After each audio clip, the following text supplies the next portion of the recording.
Hello everybody and welcome back to Kerbal Space Program 2, where this is not Kerbal Space Program 2 at all. Hang on, this is Juno New Origins. Welcome back to Juno New Origins, where apparently I'm used to playing KSP2. Well, I just recorded a KSP2 episode. That series will be coming to an end soon, and that's, of course, a very good thing. So we need to execute this burn that we've got right here. We're heading out to Brigo, and we need to orbit Brigo. That is our first mission here. So let's head over and get this burn completed. This will be an 85-second burn, so I'm actually going to run this on 2x. There we go. We can't go any higher than 2x while burning, correct? Yeah, that is correct. Okay, so 2x is the fastest we can go here. So this is going to be about 50 more seconds here. That is absolutely fine. We're going to be putting ourselves into this position right here. So we're going to have to do a braking burn, and our apoapsis is going to have to be low enough. Okay. Well, we've got 16% fuel left. We'll see what that ends up looking like. Hopefully we have enough fuel to return.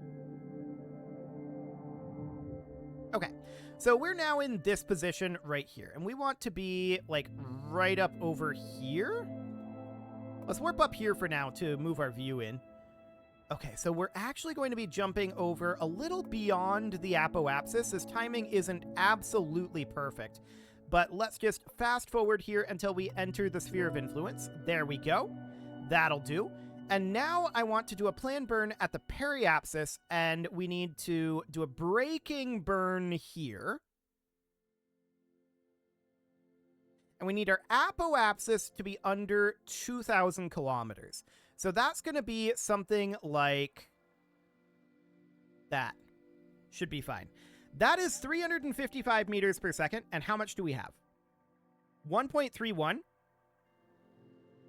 Okay, we're going to have plenty of delta V left. I thought we'd have less than this. That sounds good. So let's warp on forward and commence that braking burn. This is saying a not applicable burn time. Okay, there we go. That's more like it. I don't know why it was saying not applicable there for a moment, but that's fine. So we have our Brigo flyby finished, and we're going to get this Brigo orbit finished as well. Excellent. So that is a lot of money that we just made. Now, at this periapsis, which is actually kind of past at this moment, so at this periapsis, next time around, we're going to want to burn prograde. Hang on. We're in a retrograde orbit? Apparently. Okay. Let's just move this around. Actually, I'm going to get rid of it. And at the apoapsis, I guess, we're going to burn prograde. I guess we came in retrograde here. No, this is just behaving in a way I'm not expecting. Why is that? Well, it's working correctly here for a bit anyway.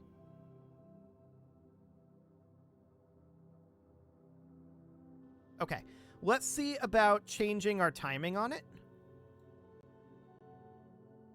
So if we were to bring this out over here, yeah, that's just pushing us out this way. I'm looking for that free return trajectory that we normally get. We are in an inclination here. That's probably part of what we've got going on.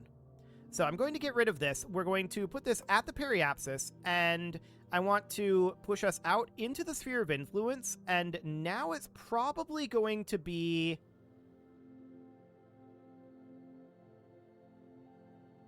some radial, perhaps, but I don't think that's what we want here. Yeah, this is almost what we want.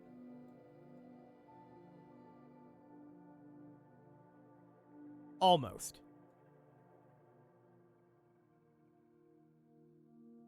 Definitely not ideal.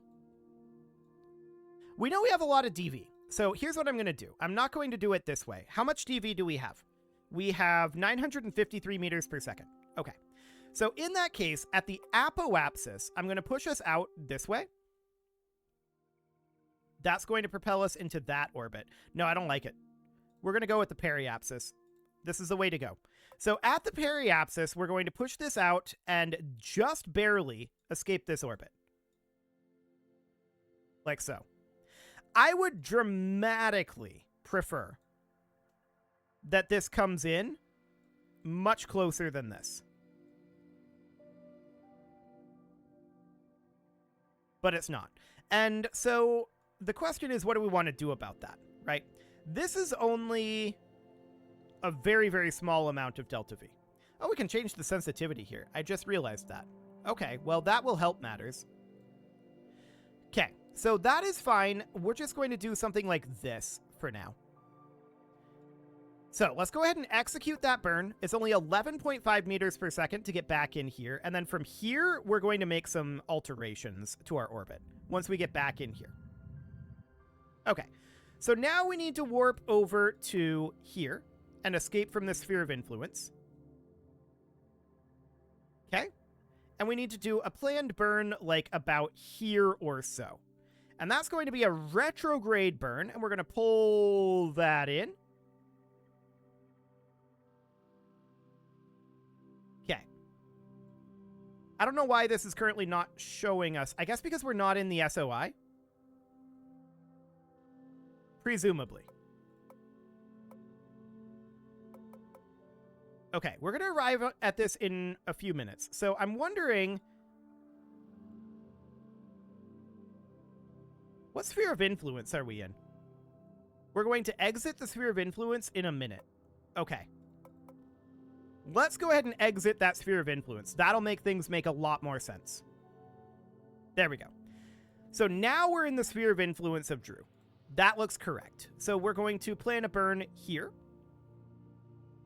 And we're going to drop this guy right on down, bringing our periapsis down to be somewhere around, and this is 444 meters per second. Okay.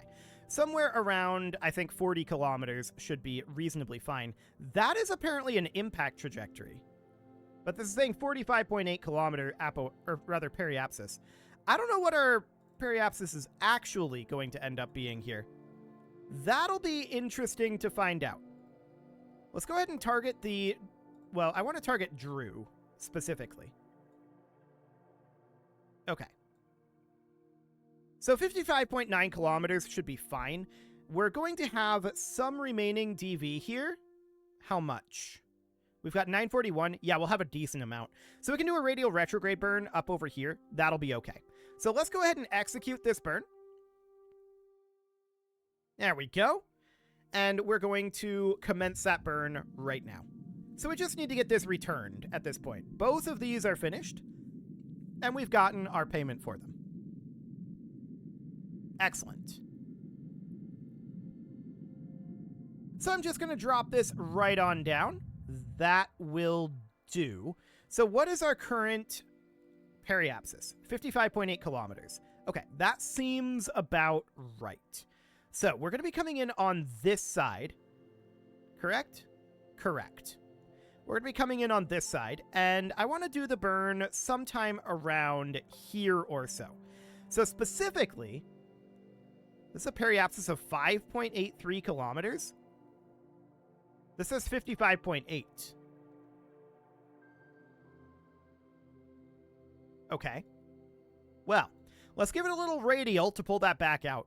And we're just going to position this something like this. We have disagreement in our UI elements, which is always a good sign.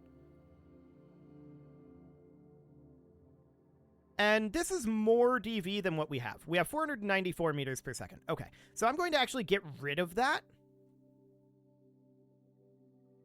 What the? Are we back in the sphere of influence here? I think we are. Okay, that is mildly confusing, but it does happen. That is a thing that happens. So I'm going to do a planned burn here. We know that we only have 400 and some meters per second, right? And that right there is basically all that we have. So we've got 494. Okay. So let's just put this at about there. So we're going to be pretty high up in the atmosphere in theory. Let's warp to that. Let's warp to that. Apparently we can't warp to that, because we need to exit this sphere of influence. Okay, that's fine. So we're going to warp up over here. And we're going to exit this sphere of influence soon enough. The braking burn caused us to go back into the SOI. That's fine. So now we're going to warp on down to here. We're going to burn off the remainder of our fuel. Cool. I'm also going to stow our solar panels. Lock to the plan burn. Thank you very much. Okay. I'm stowing our solar panels here. And again, we're burning off the remainder of our fuel. Excellent. And we're just going to try to slow down our speed a little bit here. Okay. There we go. Just burned off that last little smidge of fuel there. Perfect. Let's get rid of this at this point, and that is all, in theory, going away. I don't know that it's actually going away. It pretended to go away, at least. And we want to have our space capsule be the part that we have selected. So at this point, I want to lock this to retrograde. There we go. So we're just going to lock it to retrograde like that. And actually, we are still a fair amount out of the atmosphere. I want to keep our solar panels extended for the moment,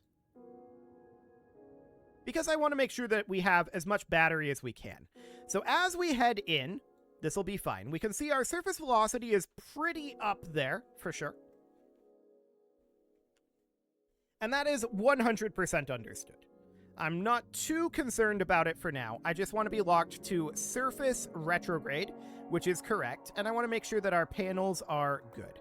So let's go into 2x warp. Let's go into 10x warp. I'm just watching our sea level altitude, which is the same as our ground level altitude right now. We're over water. And it's going to go down soon enough. I'm just wondering right now, are we going to lose the light as we come in here? Yes, we are.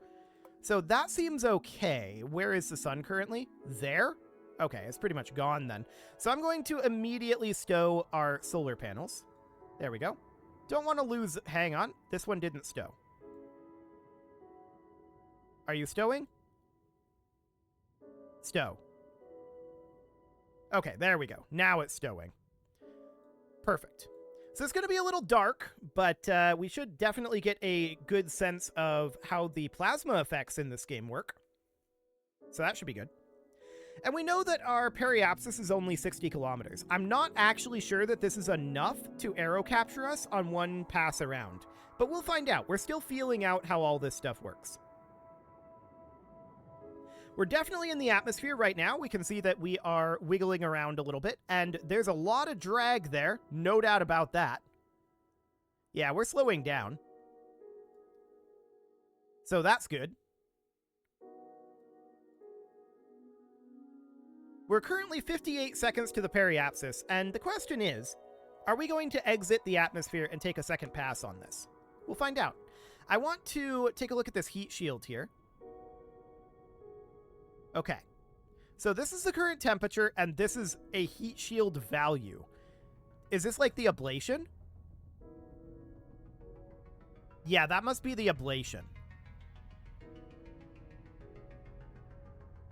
Okay, so that sounds good. The way that heat shields like this work, of course, is that they are designed to have like little bits of them flake off as they get hot and carry the heat away. So that is the way that that works. So at 60 kilometers right now, our periapsis is now 59.4. We're definitely seeing that ablation happen. And our drag force is currently 20 kilonewtons, which is not terrible. We're slowing down, but I don't think it's going to be enough to aero capture us this pass. So that's fine. We're definitely learning some useful things about how aero braking in this game works. Okay, so we're past the periapsis at this point, and we're starting to go back up now. So that's fine. We can see that our temperature is dropping, and we're going to have our heat shield stop ablating fairly soon, in theory. So that, of course, means we're going to go back around, so we're going to extend our solar panels to recharge our battery as we go around, although we haven't actually used any battery, according to that. There might be a bit of a rounding thing going on there. But yeah, we're definitely seeing that temperature drop off. We're still hovering at around 60 kilometers. So our apoapsis has dropped a lot. We've lost a lot of surface speed. That's good. I'm actually wondering if we're going to exit the atmosphere here. We're going up right now, but that doesn't mean that we're going to exit the atmosphere.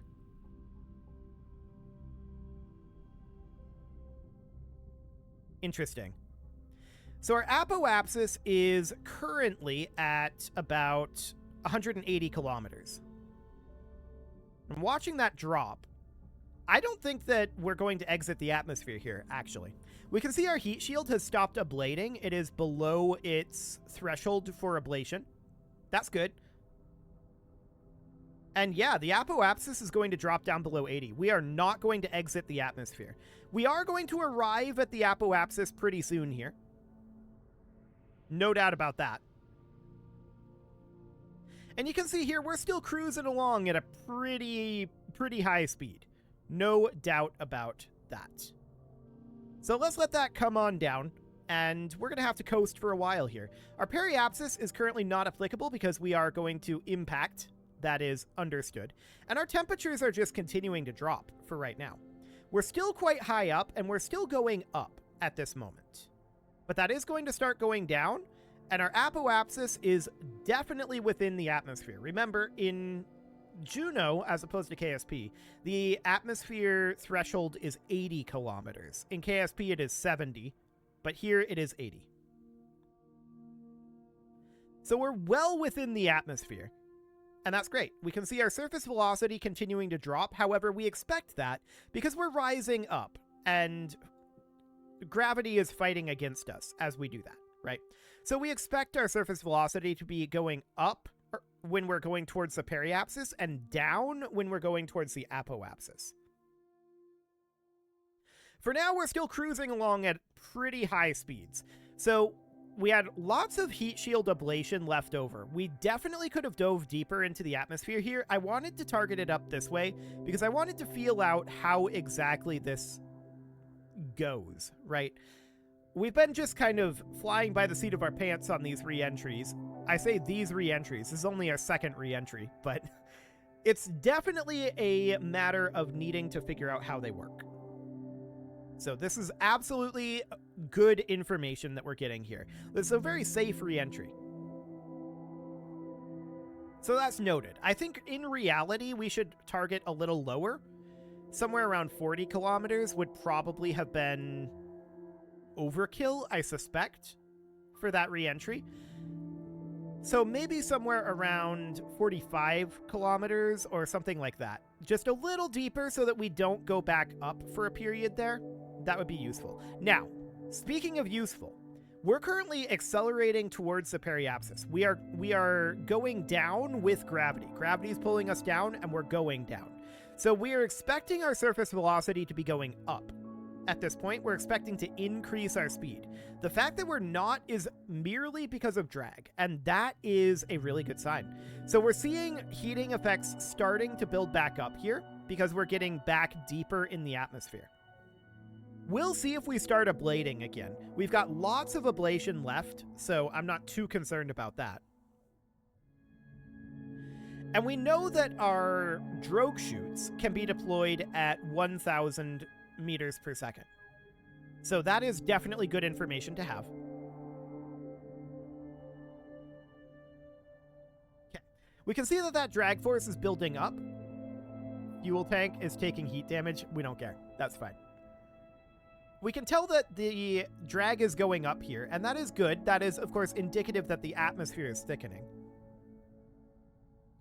So that's fine. We had basically achieved terminal velocity there for a bit, but now we're getting into thicker portions of the atmosphere, and so we are beginning to have heating again. And of course, we're transferring momentum into heat, is what we're doing, and we just have to be able to dissipate that heat. That's the purpose of the ablative heat shield. However, problems ensue if you still have too much momentum and you run out of ablation. That's where the problems ensue. So we can see that heat shield is starting to ablate again. That is looking good. What are we at for battery? Still 100, remarkably. Okay, that sounds good.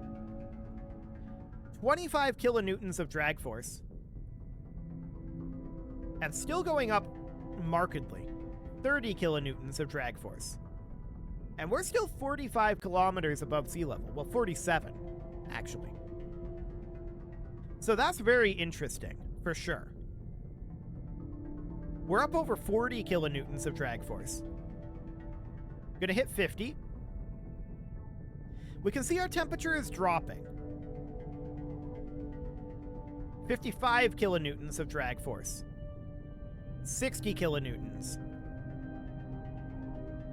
That's some impressive drag force. Okay. So those heat shields definitely generate a lot of drag.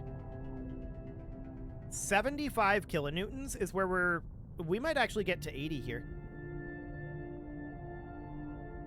It's falling off.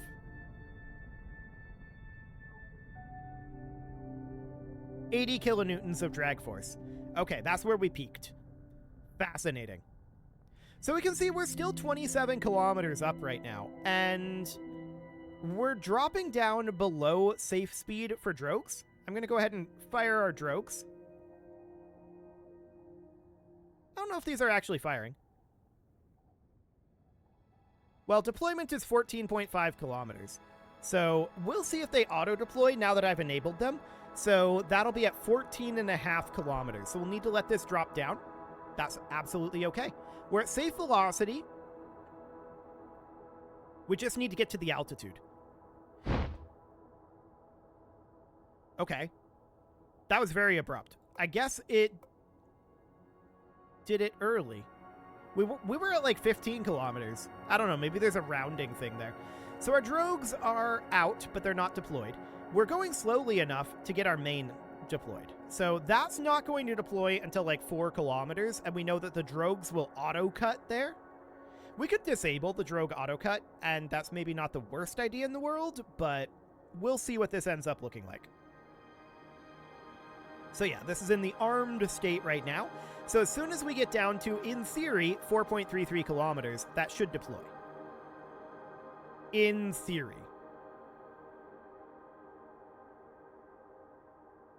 What's our heat shield temperature at right now? 6.1 degrees Celsius. Wow, that's chilly. Okay. These parachutes are much hotter at this moment. Well, that definitely did the trick, so that seems good. We're currently about 7 kilometers up, so we're not expecting the main chute to deploy just yet. That should deploy here in a couple more kilometers of drop. So it's definitely providing some amount of drag, even without being deployed. That's not shocking, but it's interesting that it puts that there. But we'll find out how much drag it has when it actually deploys. We can see we're accelerating right now, which is interesting. Oh, we auto-cut the drogues. That's why. The drogues auto-cut and the main hasn't deployed yet, which it should do now. Okay, it wasn't actually enabled. I must have accidentally right-clicked it and took it out of the deployed state. That's okay. As long as it manages to inflate, which it should. It inflates at 346 meters, so we should be absolutely fine there. It actually inflated at like 1,800 meters, so that's exciting. Maybe that means that it takes 346 meters to deploy, or rather to inflate. That might be what that means. Regardless, we're at 13 meters per second, and we are going to splash down here. I'm 99% certain that we are over water. It's kind of dark and hard to tell, but I'm fairly sure. Let's see. This is not saying our biome here. Okay. This must be water, right? It's reflective. We're still like 1.2 kilometers up at this point. So let's go ahead and accelerate down a bit. Yeah, this has to be water. With that reflectivity. So we're still about 800 meters up. It is hard to see what's going on here, no doubt about it, but we should be fine. 600 meters up, we're pretty much just flying on instruments here, and that is absolutely okay. We don't mind that. 400 meters. Definitely starting to see some movement in the water now. 200 meters. Okay, let's take this out of warp at this point, and we are going to splash down momentarily. And there we go. We have a splashdown. So now we're going to recover this for a truly absurd amount of money. So we're going to recover craft, 9.73, but we are a little closer to the village runway this time. It's still expensive, but it's actually worth it. So we're going to recover that, and we made a ludicrous amount of money out of that mission. I like it. It is time to put a cut in here, so I'm going to go ahead and do that, and next episode, we're going to see what contracts replace that. Should be interesting. You can leave your offerings to the engagement gods in the form of likes, comments, subscribes, and bell ringings, and a very special thank you to all of the channel members for making this video possible, including ALS Gamer, Atala, Ali Lee, Dark Horse, Xenocyte, Upper Cumberland Gamers, Nick Smarty, Dimitri H, Punching the Microphone, The Lounge STL, Kentogan, and all the rest. And of course, you. Thank you for watching. If you'd like to support the channel, you can click the join button down below the video, and as always, I will see you all next time.